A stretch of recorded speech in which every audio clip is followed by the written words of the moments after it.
আসসালামু আলাইকুম। অনলাইন পাঠদান কার্যক্রমে আজকের পাঠদান কার্যক্রমে আমি মোহাম্মদ মিজানুর রহমান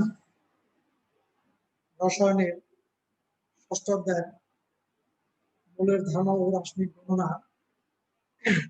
এই অধ্যায় থেকে আলোচনা করব। তো সবাইকে ধন্যবাদ যারা অনলাইনে পাঠদান কার্যক্রমে যুক্ত হয়েছে বা হতে পারো নাই। সবাইকে আসসালামু আলাইকুম। আমি আমার পাঠদান কার্যক্রমে গত পাঠদান কার্যক্রমে আমরা মৌল কি এই সম্পর্কে আমরা আলোচনা করছিলাম। আর আজকে হলো গ্যাসের মোলার আয়তন।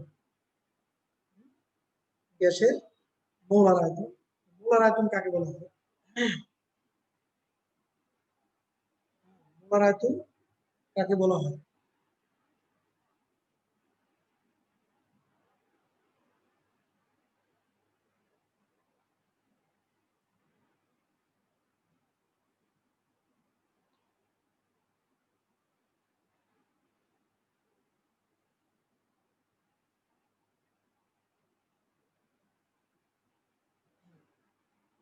মোলার আয়তন কাকে বলা হয়?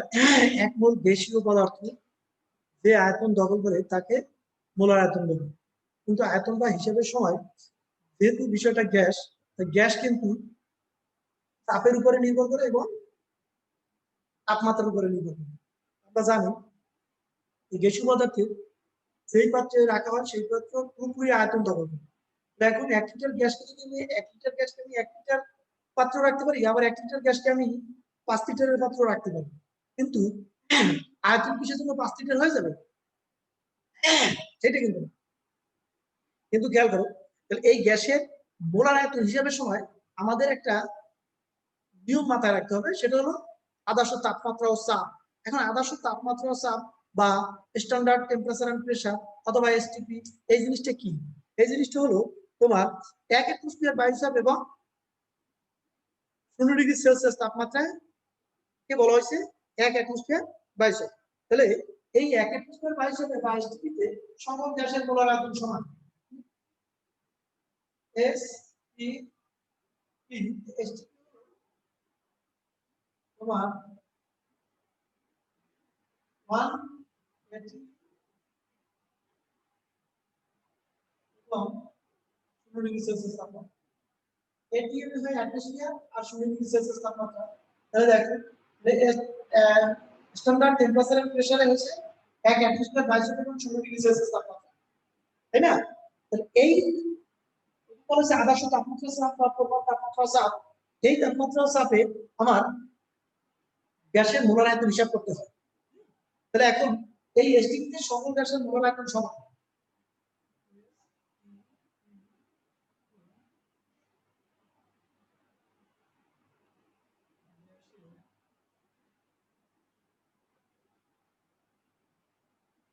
আয়তন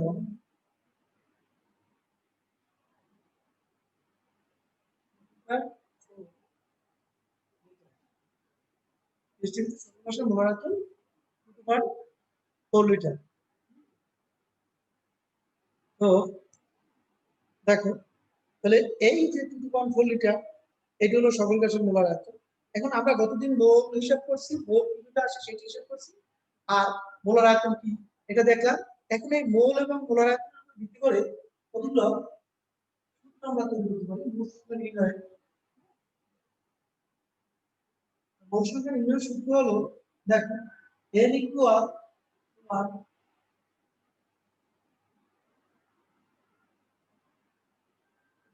n ইকুয়াল আসতেছে কি তোমার w বাই n, আবার n ইকুয়াল আসতেছে তোমার n বাই মৌলের সংখ্যা, আবার n ইকুয়াল আসতেছে 2 বাই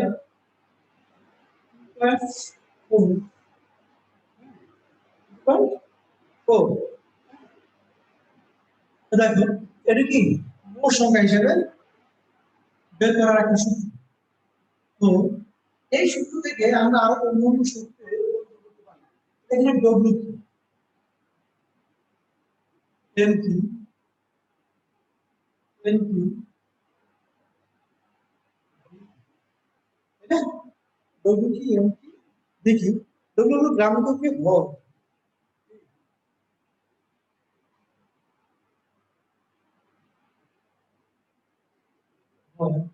এম হলো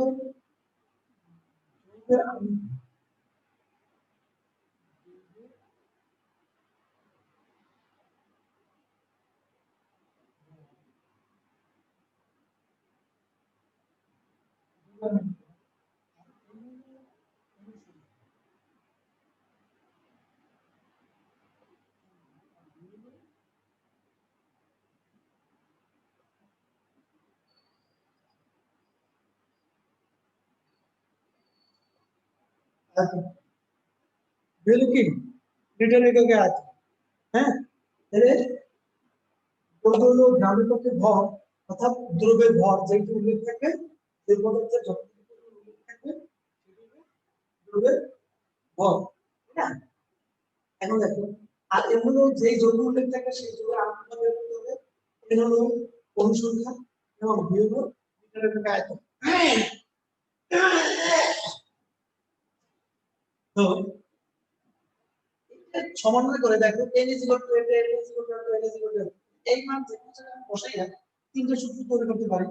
দেখো এটা আমরা বসাই b বাই 0.4 ইকুয়াল আসতে পারে গুণ বাই n, এটা একটা সূত্র করতে পারেন। আবার n বাই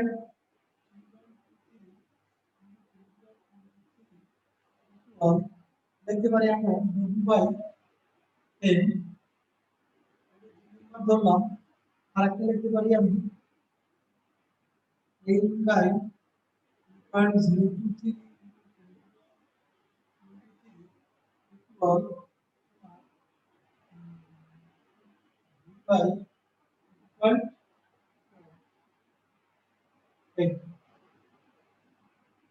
ঠিক আছে, এই তিনটা সূত্র থেকে আমি ভি বের করতে পারবো, দ্রব্য বের করতে পারবো, এন বের করতে পারবো। প্রথম সূত্র থেকে। দ্বিতীয় সূত্র থেকে আমরা অনুসন্ধান বের করতে পারবো যদি আমরা ডব্লিউ আর এন দেওয়া থাকে। আবার অনুসন্ধান এন দেওয়া থাকলে ডাব্লিউ বের করতে পারবো। আবার ডাব্লিউ এবং এন এর মান দেওয়া থাকলে এন বের করতে পারবো। আবার এই সূত্র থেকে অনুসংখ্যা দেওয়া থাকলে আমরা আয়তন নির্ণয় করতে পারবো। আবার আয়তন দেওয়া থাকলে আমরা অনুসংখ্যা নির্ণয় করতে পারবো, তাই না? তো এরকম করিয়া এই সূত্রের সমন্বয়ের মাধ্যমে এক সময় যেই মানগুলো আমার চাবে বা নির্ণয় করতে পারবে সেগুলো আমরা সহজেই বের করতে পারবো, তাই না? আচ্ছা এখন দেখো আমি একটা অঙ্ক দেখি।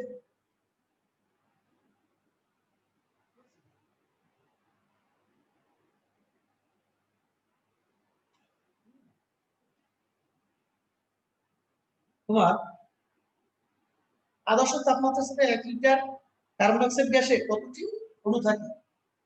আদর্শ তাপমাত্রার সাথে 1 লিটার কার্বন ডাইঅক্সাইড গ্যাসে কতটি অণু থাকবে? এটা হলো তোমার অঙ্ক। হ্যাঁ, তাহলে এখন আমরা বলছি কি, লিটার বলছি আমরা 1 লিটার। এরপরে বের করতে বলছি আমরা কি অণু সংখ্যা। এখানে আমরা ভি এবং এন এই সম্পর্ক আছে, তাহলে আমি লিখছি তাতে আমার n by 6.0 equal v by 2.4। এখানে আমার বের করতে হবে n, n ইকুয়াল তোমার দেখো ভিন্ন পাইছি 1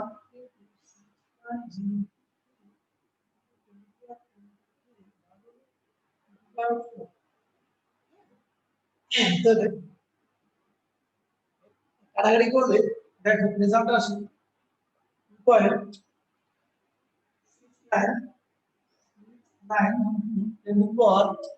তোমার 22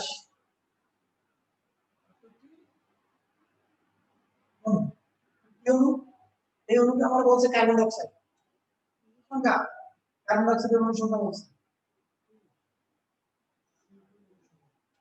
হ্যাঁ, এরকমের যে কোনো অঙ্ক বলতে আমার এই তিনটে নিয়মের মাধ্যমে আমার যেটা চাইবে সেটা আমরা নির্ণয় করতে পারবো।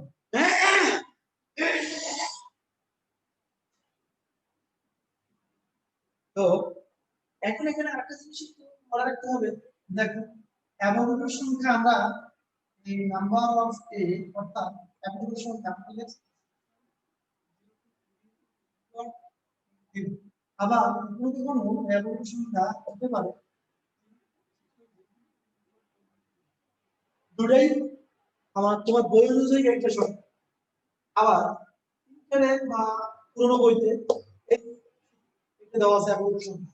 আমার দুটো জিনিসই মাথায় রাখতে হবে, কেননা যদি আমার নৈবেত্তিকে যদি আসে যে এমন নিজের কোনটি এমন সংখ্যা বা এমন সংখ্যা নিজের কোনটি এমন সংখ্যার মান সঠিক, তখন আমার অপশনে এটা নাই, এই যে দেওয়া আছে, তখন কিন্তু বিভ্রান্ত হতে পারে।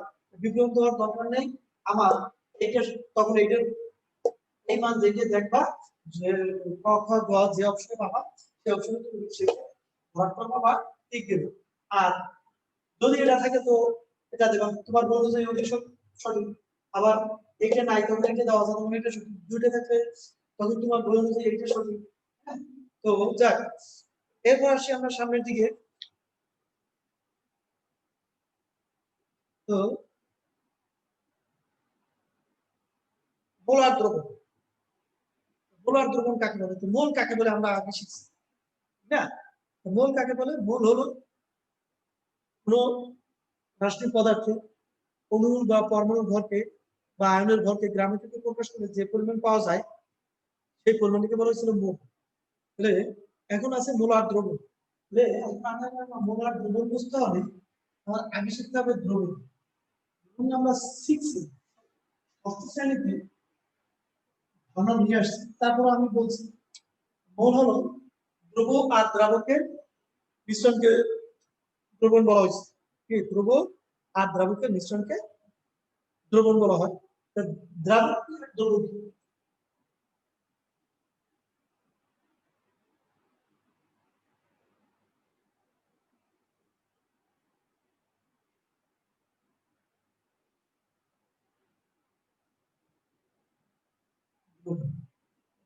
হ্যাঁ, হলো দ্রবণ।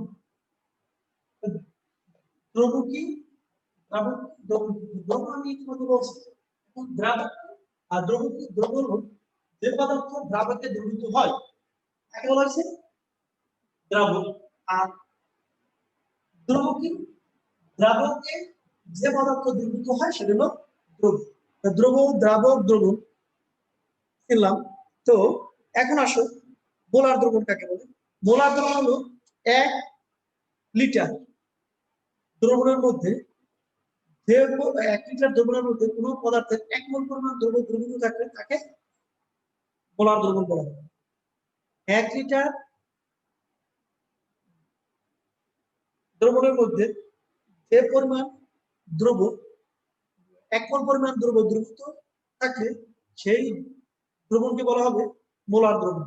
হ্যাঁ, তো 1 লিটার দ্রবণের মধ্যে 1 মোল পরিমাণ দ্রব্য দ্রবীভূত হলে সেই দ্রবণকে মোলার দ্রবণ বলা হয়। তো 1 লিটারের ক্ষেত্রে কখন সময় তোমাকে ডেসিলিটার কিউব দেওয়া হয়।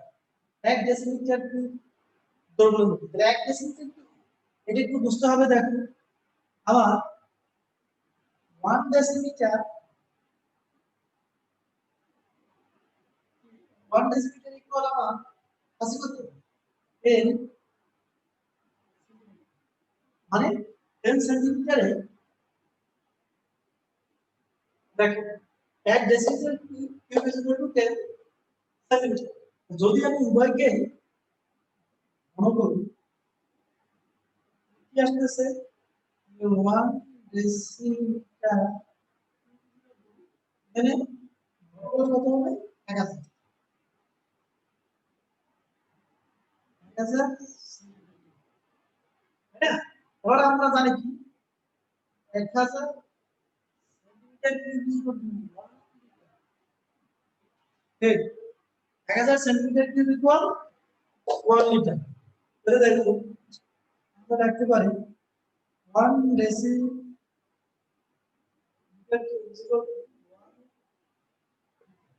তাহলে 1 লিটার আর 1 ডেসিমিটার কিউব এক জিনিস তো তোমার সংজ্ঞা তুমি এভাবে রূপান্তর বা পরিবর্তন করতে পারো যে 1 ডেসিমিটার কিউব অথবা 1 লিটার দ্রবণে 1 মোল পরিমাণ দ্রব্য দ্রবীভূত থাকলে সেই দ্রবণকে মোলার দ্রবণ বলা হয়।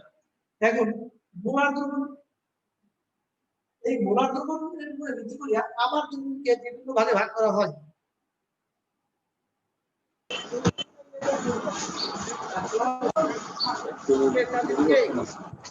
ক্লাস নাজির কোন ক্লাস 220 কোন ক্লাস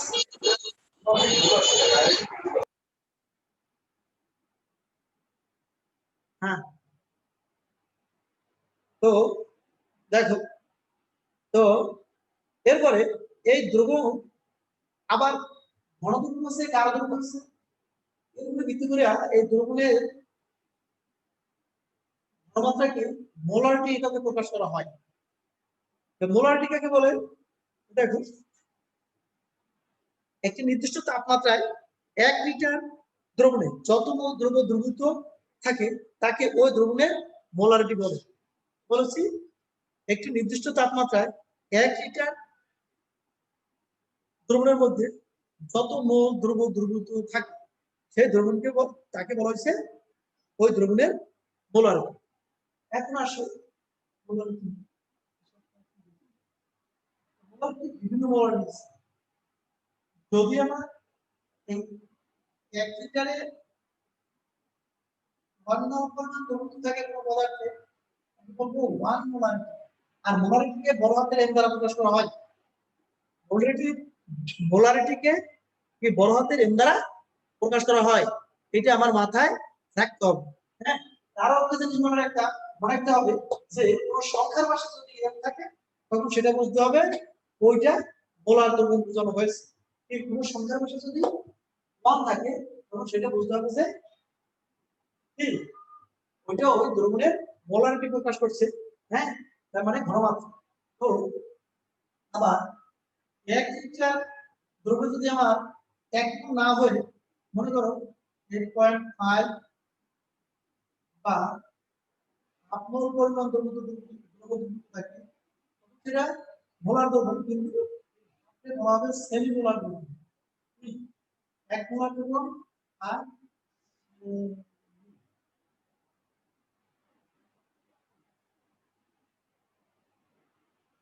সেমি মোলার দ্রবণ। সেমি শব্দের অর্থ অর্ধ বা হাফ। সেমি শব্দের অর্থ কি অর্ধেক বা অর্ধ বা হাফ তার মানে কি হাফ মোলার মোলার দ্রবণ সেমি সেমি মোলার দ্রবণ বলতে বলবে নির্দিষ্ট তাপমাত্রায় 1 লিটার দ্রবণের মধ্যে যদি কোনো পদার্থে 0.5 বা হাফ মোল পরিমাণ দ্রব্য দ্রবীভূত থাকে সেই দ্রবণকে বলা হবে সেমি মোলার দ্রবণ। ঠিক আছে আচ্ছা এরপরে আসো তোমার সেমি মোলারের পরে আসো ডেসিমোলার। 1 লিটার দ্রবণের মধ্যে 0.1 বা 1/10 এত মোল পরিমাণ দ্রবীভূত থাকে তাকে বলা হবে।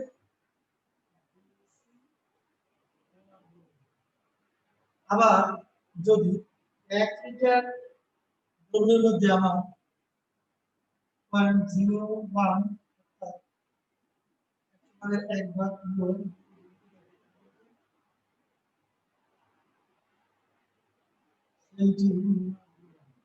আবার যদি মনে করো 1 লিটার দ্রবণের মধ্যে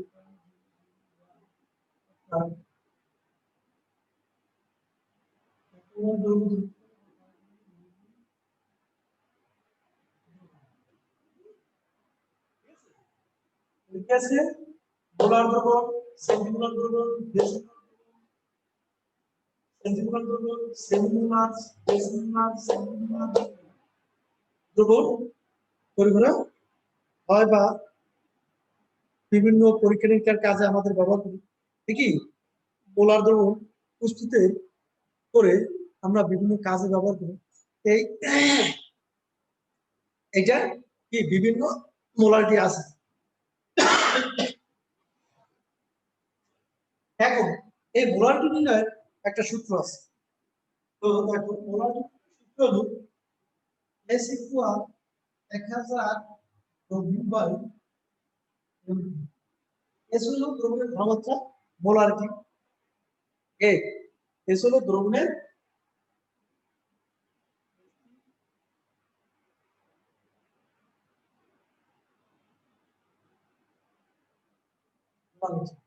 এরপরে M আণবিক ভর, V আয়তন, ঠিক আছে,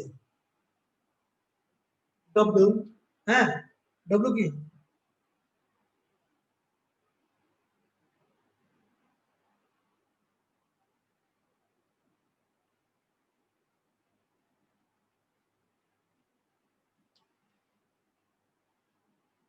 ভর,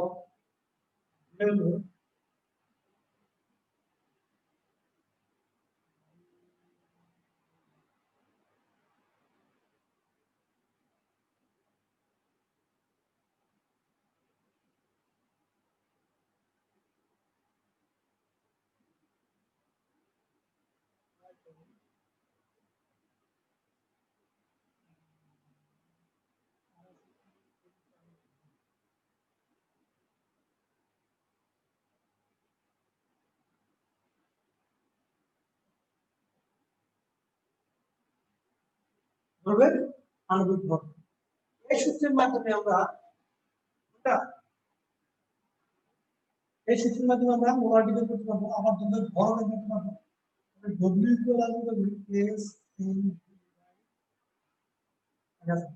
আবার আমরা যদি মনে করি ভি বের করবো, ভি ইকুয়াল আসবে 1000 W/S, ঠিক আছে। আমরা যদি মনে করি N বের করতে চাই,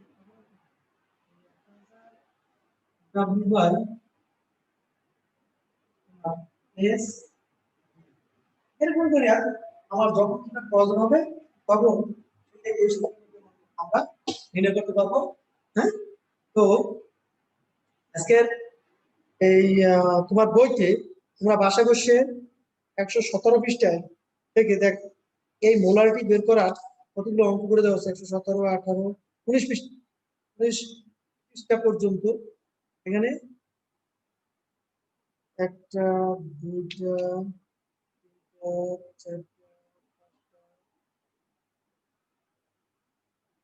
পাঁচটা, ছয়টা অঙ্ক করে দেওয়া আছে। ছয়টা আরো কাজ দেওয়া আছে দুইটা, ছয়টা দুইটা, আটটা অঙ্ক আছে যা তোমরা, হ্যাঁ,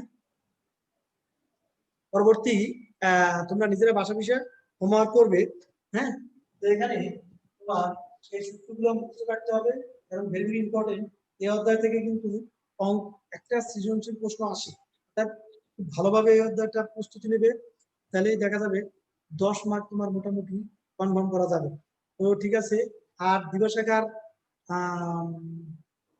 অ্যাসাইনমেন্ট জমা দেওয়ার সময় হলো প্রতি শনিবার সকাল 11:30 থেকে 1টা, এবং প্রভাতী শাখার অ্যাসাইনমেন্ট জমা দেওয়ার তারিখ সময় হলো, ওটাও শনিবার, সকাল 9টা থেকে 11টা। তো আজকের পাঠদান কার্যক্রমে এ পর্যন্তই। সবাইকে ধন্যবাদ জানিয়ে আমি আমার পাঠদান কার্যক্রম শেষ করছি। আসসালামু আলাইকুম, আল্লাহ হাফেজ।